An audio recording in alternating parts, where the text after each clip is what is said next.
bit more aggressive about getting your profile pimped up a little bit.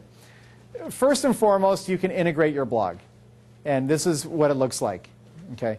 And I just have a few screen captures here to give you an idea of what it looks like. And we'll talk some of this stuff out in just a little bit.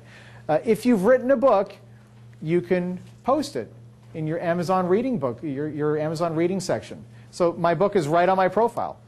So it's right there. It's just an opportunity. And by the way, does a book need to be a 200-page book? No, it can be a 16. I know a guy who wrote a 16-page book. It was the 101 best ways to do something. I forget what it was. I heard it on a teleseminar that I listened to. It didn't take him any time at all. And these days with self-publishing, it doesn't take much.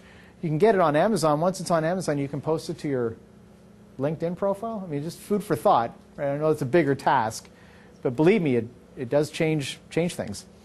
As well, you can use SlideShare, and I think this is a great application because on SlideShare you can upload files to your LinkedIn profile like a PDF file or a PowerPoint presentation.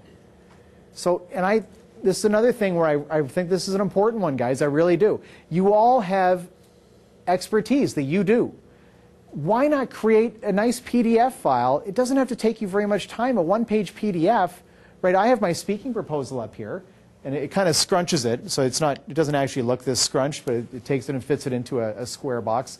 But you can put it up there so that when someone goes to your profile, they can see something that might be of value to them, and they can open it and read it and get some value. And this happens when you're gardening or doing whatever you're doing. So I think it's a great way to take advantage of that. And finally, you can put your travel plans up there as well, which is something that I like to do. Especially because I'm broadly connected now, and so it seems like anywhere I go, there's people on my LinkedIn profile who live in that city, and there's some interaction according to what I put up here.